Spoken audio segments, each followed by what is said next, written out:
डर लग रहा है। नहीं नहीं, हे भगवान। कीर्ति गुब्बारों से बहुत ज्यादा डर जाती है और दौड़कर घर वापस आती है। होली, रंग, गुब्बारे, नहीं नहीं, मुझे बहुत डर लगता है।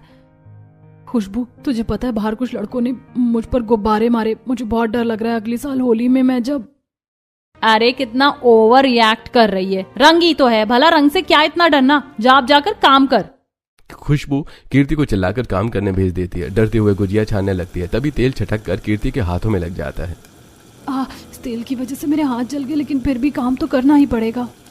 ये सोचकर कीर्ति उसी जले हुए हाथ से गुजिया तलने लगती है। इसी तरह होली के दिन पूरा घर अच्छे से साफ कर दे, आज होली है, मेरे दोस्त आते ही होंगे। ठीक है, मैं अभी कर देती हूँ। फिर कीर्ति पूरे घर में झाड़ू पोछा करती है। तभी सौरभ के सभी दोस्त भी आ जाते हैं, जिन्होंने पहले से ही होली खेल रखी थी। साथ ही वो भांग के नशे में धुत भी थे।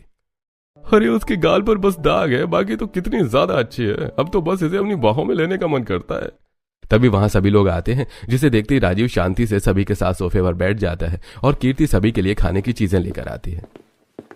अरे हम लोगों ने इतनी अच्छी तरह से होली खेली है और यहाँ तेरी बहन है जिसपे कलर भी नहीं लगाया। अरे छोड़ो ना, वो होली नहीं खेलती है।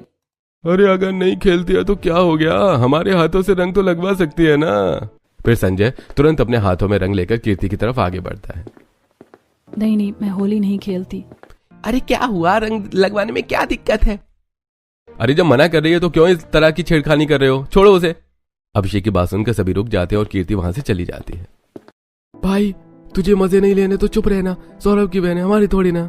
अभिषेक को बहुत गुस्सा आ रहा था, लेकिन वो किसी को कुछ नहीं कहता है कि तभी अरे होली की वजह से आंखों में कलर चले गए, मैं वॉशरूम यूज करके आता हूँ। फिर राजीव तुरंत वॉशरूम का बहाना बनाकर किचन में पहुंचता है और काम करती हुई कीर्ति को पीछे से पकड़ लेता है। छोड़ो छोड़ो मुझे। अरे दिक्कत क्या है, जरा कलर तो लगने दो। राजीव अपने गाल पर लगे रंग को कीर्ति को लगाने लगता है कि तभी वहां अभिषेक आता है और उसे धक्का देता है। तब से देख रहा हूँ तुम लोगों की हरकत, अब लिमिट क्रॉस कर रहे हो। हाँ आप ठीक तो हैं, आपको कुछ हुआ तो नहीं? तभी वहां सभी लोग आते हैं। तुम दोनों यहाँ, जरूर इसी मनहूस ने कुछ किया होगा। यह सोचकर आकाश कीर्ति को एक थप्पड़ मार देता है और फिर सभी बाहर आकर होली खेलने लगते हैं। हर साल होली पर मेरे साथ ऐसा ही क्यों होता है? मेरे मायके में ही मेरी इतनी दुर्दशा, न जाने ससुराल में क्या होगा। आखिरकार इस चेहरे पर इन्फेक्शन के साथ शादी भी कौन ही करेगा मुझसे। फिर कीर्ति काफी देर तक रोती है और इसी तरह उसकी होली बीतती है। फिर कुछ दिनों बाद जब कीर्ति सब्जियां ले रही थी, होली के दिन मैंने जरा इसे छू क्या दिया, इसने बात का बतंगड़ बना दिया।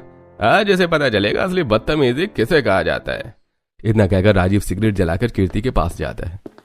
और कीर्ति डार्लिंग, क्या कभी हमसे भी बात कर लिया करो? तुम? समीर सिगरेट